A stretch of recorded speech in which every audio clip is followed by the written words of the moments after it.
Так вот, про Ермакову исследование ГМО на крысах. Да, она проводила исследования на крысах, кормила зерном геномодифицированным, часть крыс, часть нормальным зерном. Вот.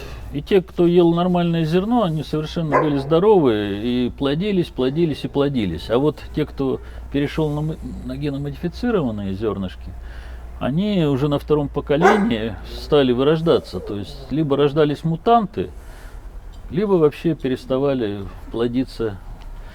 И это доказывает то, что не все так хорошо, как нам говорят наши Однозначно. ученые. Да. Не все так однозначно. То есть генетически наш организм не воспринимает те измененные вот гены, молекулы ДНК, которые находятся внутри вот этого. Нет, воспринимает он их как раз хорошо. Вот. Но здесь мы сейчас можем договориться до той темы, что тот же самый Билл Гейтс, там вот эта вся эта компания, мы, еще раз повторю эту фразу, мы сейчас можем договориться до того, что сильные мира всего хотят сократить население планеты. Да? То есть если рассматривать всю ситуацию в целом, то мы видим, что идут все инструменты для того, чтобы взять под контроль рождаемость, и даже ее снизить. Ну, сейчас тут просто веер тем, да, куда можно углубиться и поднять определенный результат. Ну, мы в этот раз однозначный результат. Да.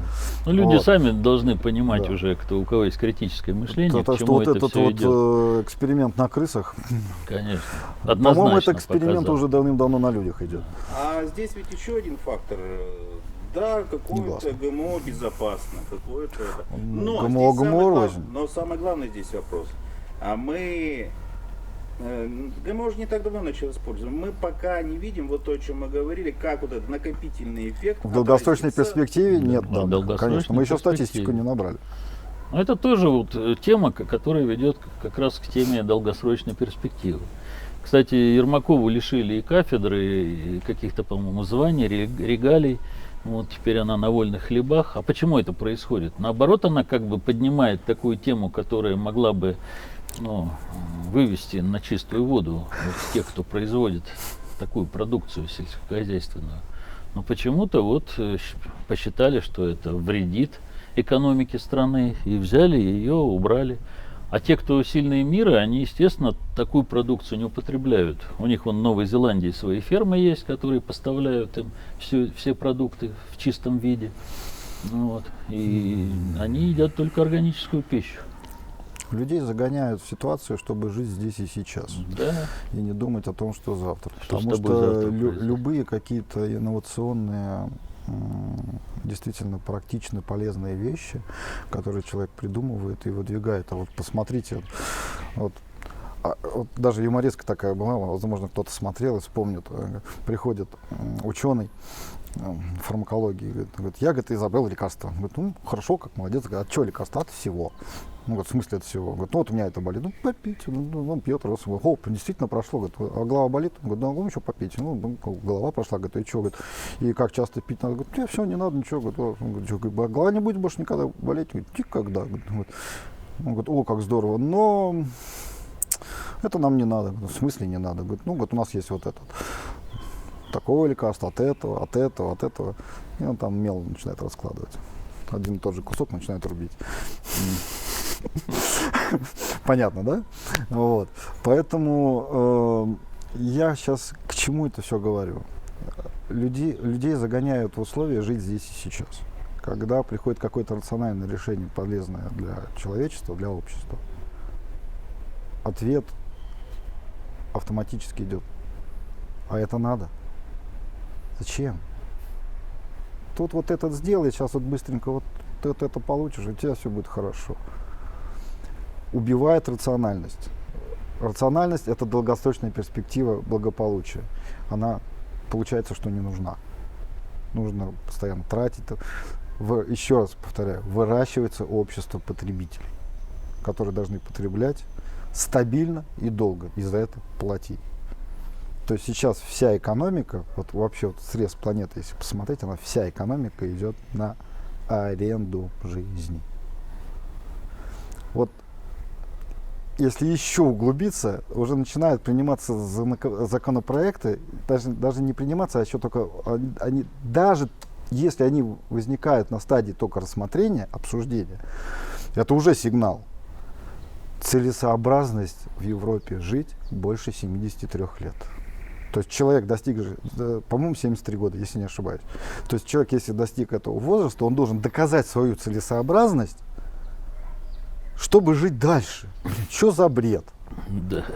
Нет, это реально разговоры, вот, буквально, по-моему, то ли месяц назад, то ли полтора, в этом году буквально вот в Европе начали об этом говорить, что на этом фоне даже второе рассмотрение какого-то идеи к закону было об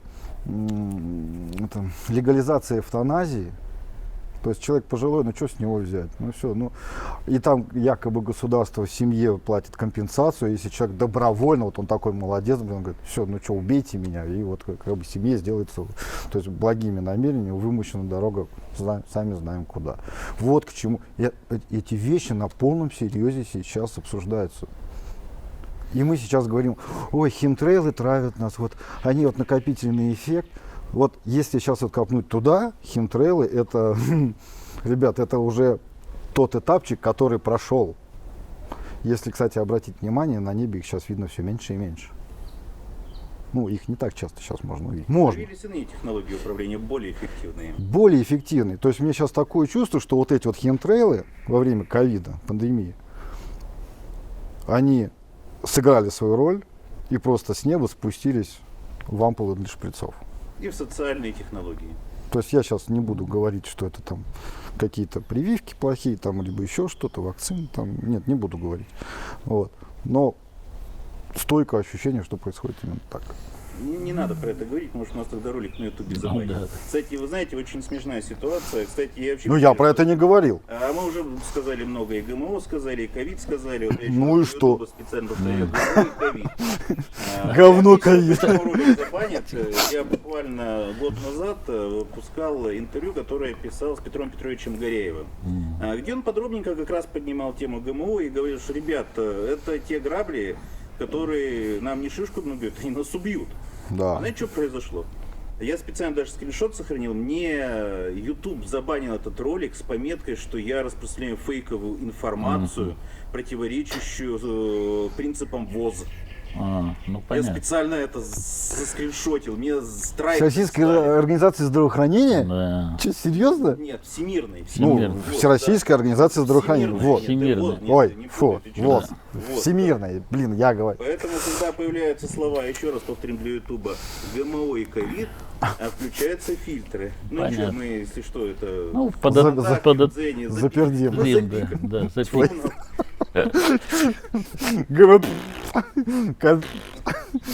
Как это? Друзья мои, какой мы можем сделать вывод? Во-вторых, после вывода, я думаю, имеет смысл предложить нашим зрителям, скажем так, осадков на вентилятор, я чувствую, в комментариях будет очень много, поэтому, если кому-то тема интересна, друзья, задайте вопросы, мы продолжим. Да.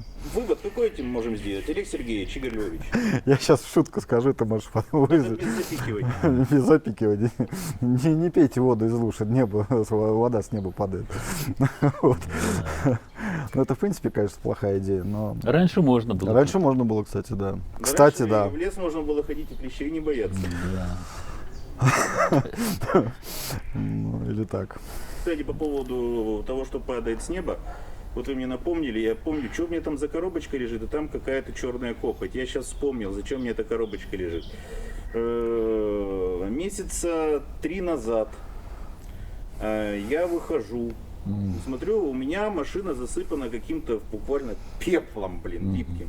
Думаю, что ж такое? Ну, может, было, помню, да. Прошел по нашей стоянке, у всех стекла засыпаны каким-то липким пеплом таким, вот реально как будто резина горела. И я это все собрал, мы это посмотрим тоже под микроскопом.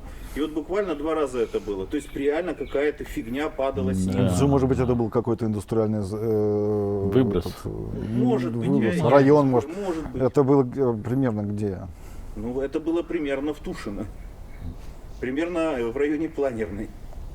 Ничего себе, ну там ничего такого нет. У меня вот эти вот хлопья, они такие нормальные, миллиметров по 5, по 6 поперечники. Стоять. Подожди, в Тушино По-моему, там ТЭЦ есть, но, может быть, они просто трубы продували. Нет, слушай, нет. Что-то другое. Я сейчас прям в конспирологию хочу. Вообще кто-то должен отвечать, правильно, за такие вещи. Ну, вот, за содержание осадки, да. Да, в атмосфере различных вредных химических элементов. Слушай, там если было столько копоти, если бы это все вдыхать, естественно, это люди все Нет, вдыхали. это понятно, да. То, что в легких делается у нас. Есть ведь допуски определенные, да. У нас вот тоже видно, там сейчас Москокс зарядили по полной программе. Он не работал долгое время. А сейчас китайцы заключили какой-то контракт по поставкам кокса. И те с утра до ночи жгут, и весь район вот у нас дышит вот этой вот, как сжженной резиной такой пахнет. Ну, сами понимаете, в коксе там вообще вся таблица Менделеева. Я практику проходил в Авдеевке, вот на этом коксохимическом комбинате. Да. И там огромный комбинат. Этот кокс тушили открытым способом, поливали водичкой, вот он обгоревший уголь. Потом его таким специальным прессом выпрессовывали, он там падал, и его уже потом по вагонам, как говорится, грузили для мартенов. А когда он горит, этот уголь, из него идет полностью вся таблица почти Менделеева по элементам. Слушай, Игорь Львович, до меня сейчас дошло. Вот ты как химик, скажи мне, над крупными городами в основном распыляют.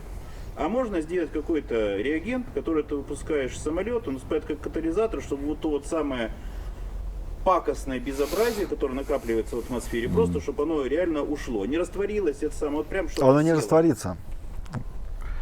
Ну, конечно, можно, но дело в том, что это очень дорого и очень большое количество реагента такого нужно.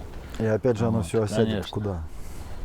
Не, оно может нейтрализоваться в какой-то сфере, там, если есть кислотность, например. Ну, то есть выпадет уже каким-то безопасным осадком. Ну да, то есть кислоту можно погасить щелочью, например, щелочь, кислотой, и получается уже там вода и соль, это как бы уже проще. Оно уже не воздействует на слизистую, там, как вот кислота. Ну, вот на фотографии мы все равно что-то другое видим. Это что-то другое. Это органическая структура, это, 100%. Это очень интересная структура, интересно бы ее, конечно, исследовать. И, кстати, между прочим, вообще вот это впервые мы сегодня показываем, потому что ни у кого еще не было вот именно вот этих фотографий. Того, что с неба валится. Да. Ну, в общем, существует несколько теорий. Вот мы их сегодня назвали. Какая из них верная, мы пока не знаем, потому что у нас нету научной базы для исследования всего этого. То есть, и достать ее будет очень сложно. Но, в принципе, она вот есть. Да? Нужно как бы соответствующее оборудование. Конечно, нужна поддержка, но поддержки у нас нету, приходится вот все свои Поддержка будет только тогда, когда за такие исследования выступит академическая наука. Да. Я думаю, что там тоже не все так просто, и никто там... Когда будет железная воля очистить атмосферу и вообще природу от всех загрязняющих факторов и не допускать их дальнейшее распространение, то тогда, конечно, появятся службы, которые за этим будут следить, будут контролировать, будут изучать. Да. И работать в этой теме. Но пока что вот мы живем в мире капитала, и капитал не предусматривает траты денег, которые не приносят им прибыль. То есть только тогда, когда приносится прибыль, тогда вкладываются деньги. И это происходит не только как бы в капиталистическом там лагере, но и у нас, потому что у нас сейчас тоже государство капиталистическое, и в принципе, я думаю, в мире-то и не осталось государств, которые бы и руководство жило ради народа, а не ради, так сказать, обогащения. Вот и все. Ну, Китай сейчас только к этому ближе всего, и то он по капиталистически. У Китая, да, у него там свой путь развития. Социальный капитализм. Социальный капитализм. Они там людей еще больше угнетают за счет того, что постоянная слежка, постоянный контроль. Ну, это технологии безопасности считаются, да? Ну, да, с одной стороны, это, конечно, кому-то нравится, а с другой стороны, дойти могут до такой ручки, что будут как тумблером тобой вот так вот поворачивать, куда повернут, туда и ты повернешься. Скажут там, делать это, ты будешь это делать. Ну, было же сказано каким-то, я сейчас не помню, известное лицо, возможно, с европейской политики. Говорит, люди будут поставлены в такие условия, что будет невыносимо жить, и будет предложен вариант, не идеальный, но очень похож на то, что сейчас происходит. И они с радостью его примут для того, чтобы жить легче. Но это будет ловушка. Да, цифровая тюрьма, так называемая. И это еще немцы разрабатывали во время, во время Третьего рейха. Все эти технологии сейчас просто развиваются. И евгеника, и воздействие на психику человека на расстояние. Николай, найдите вот это вот высказывание, потому что все-таки хочется, чтобы беседа была более аргументирована. Она действительно есть, я помогу, сам найду, покажу. Я псих попрошу. Вот, и когда я вот это говорил, просто вставочку сделай. Обязательно. Кто это сказал? И вот на этой веселой ноте, дорогие друзья, мы очередную серию сегодня заканчиваем. Задавайте вопросы в комментариях, только разумные вопросы, пожалуйста. Всегда хочется читать что-то интересное, умное, а не то, что вы думаете о нашем интеллекте. Спасибо. Да.